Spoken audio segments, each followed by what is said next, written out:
So if you guys want some free silver, click that link in the comments below, sign up today, download the Whatnot app. I'm giving away a ton of free silver coins. It's literally free silver. All you have to do is click that link in the comments below. I'm live every single Tuesday and Friday night at 7 p.m. Eastern Time only on the Whatnot app. So once you download the app, you get the $15 off your very first purchase. You can purchase coins, purses, shoes, whatever you want. It doesn't even have to be from my stream. It's all up to you of how you use your $15 credit. And then you can continue to come into my streams every Tuesday and Friday night, and you can get in on the free giveaways. You don't even have to buy anything to get in on the giveaways. You just have to be watching live. So hit that link in the comments below and get your free $15 credit today. If you have a penny from 1964, guys, you want to watch this whole video, I'm going to show you what you can look for on these coins that can make them extremely rare and valuable. So first up is an obvious type of mint error, but we're going to show you things that you'll need a coin microscope or coin loops to look at your pennies up close so you can look for those rare mint errors. Again, this first one is an obvious error. It's a ragged clip here.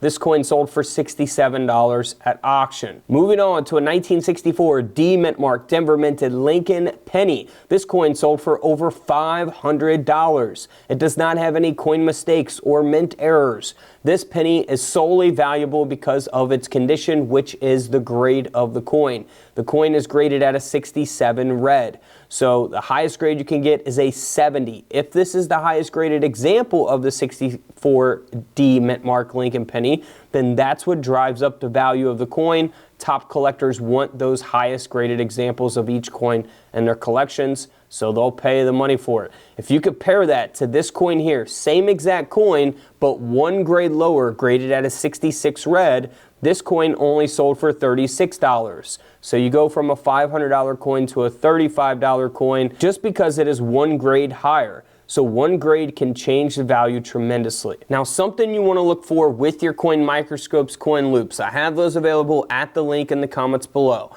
is a repunched mint mark. The D mint mark on the 1964 Lincoln penny can be repunched. Here's what you want to look for. So inspect those mint marks closely. You also want to look for doubling, a doubled die reverse, doubling on the lettering of the coin on the back of the penny. So there's multiple different examples of that you can look for on the back of the 1964 Lincoln cent. Now this first coin here has that doubling, a double die reverse. It is graded at a 64 red brown, and this penny ended up selling for $69 at auction. Now, had it been graded a higher grade, it could have sold for hundreds of dollars. Now, this next coin is graded at a 64 red. So typically red will sell for more than red brown or brown pennies. Those are the designations that coin grading companies will give your pennies, either brown, or red, based on the coloration of your penny. Now, this coin is graded at a red, and the coin sold for around $100 at auction because it has that doubling, that double die reverse on this penny. Now, here's another example. We have a 64 red grade, a 1964 penny that has the double die reverse. This coin sold for $384. Moving right along to a 1964 D mint mark Lincoln penny. This is only graded at a 55, but you can see that it has a defective planchet. Now, some people may mistake this for damaged, but this is actually a genuine mint error, and it adds value to the penny, believe it or not. Someone paid $114 for this coin. Let's move on to another mint error penny. This coin was struck 10% off center, and it has a ragged clip. It does have some corrosion as well, which isn't good for the coin or the grade, but the coin still sold for $55 at auction. Moving on to a 1964 penny that has two different errors. One, the coin has been broad struck, which you'll see around the rim of the coin, and it has a large indent there on the obverse of the coin. This penny sold for $180. Now, we looked at the high graded version of the 1964 D mint mark. Here's the same thing for the 1964 no mint mark, which is the Philadelphia minted penny, graded at a 67 red. This penny sold for over $1,100.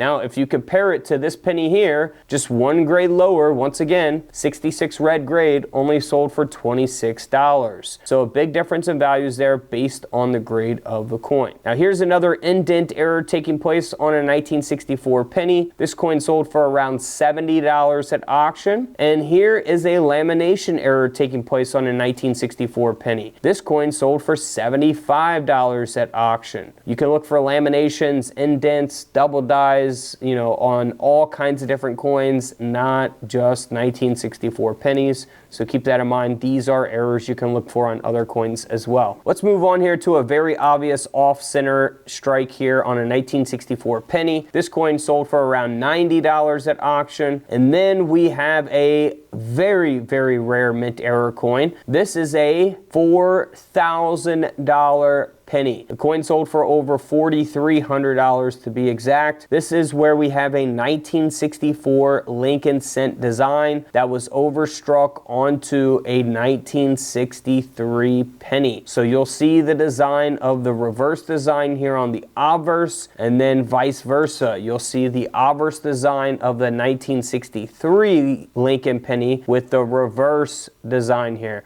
So you can actually see the date 1963 there. You can actually see the Liberty, you see the outline of Lincoln's head and hair there with the reverse design of the Lincoln cent as well. So over $4,300. Super rare error there. Now this next coin does not look right because this is a dime planchet. We have a penny design that was accidentally struck onto a Roosevelt dime planchet, and it is a silver planchet because in 1964 they were still making 90% silver dimes. So this coin ended up selling for $1,200. Now in 1964 you also have the proof coin, which will not have a mint mark either. This is graded at a perfect proof 70 red grade. Proof coins are different than business strike coins that we've been looking at throughout this video.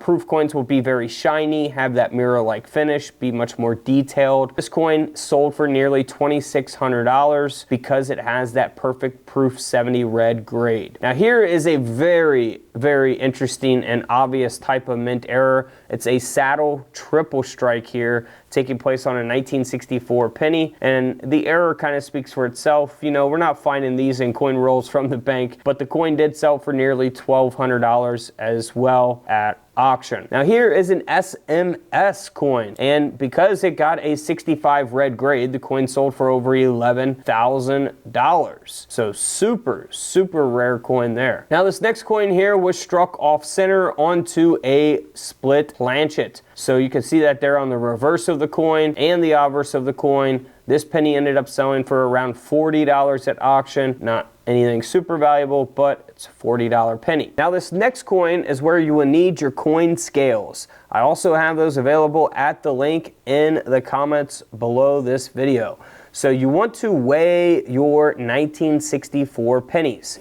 These pennies are supposed to weigh 3.1 grams or around 3.1 grams. Sometimes they just weigh 3 grams because, you know, they're worn out, they've been in circulation and lost a little bit of weight. But in this case, this coin is way off. It only weighs 2.4 grams. Now, the reason that it only weighs 2.4 grams is because it is on a thin planchet, which was a mint error. You know, it was a mistake that the mint made when producing this particular coin. So it adds value to the penny. That's why the coin sold for $192. So always inspect your coins closely, guys. You never know what you may find out there. And don't forget to hit those links for all the coin deals and coin collecting supplies I have for you guys over there. And if you got any questions, put them in the comments below. And don't forget to subscribe in the middle. Feel free to check out the videos to the left of me. And until tomorrow, I'll see you guys in the comment section below. This is Couch Collectibles, and this is where I disappear.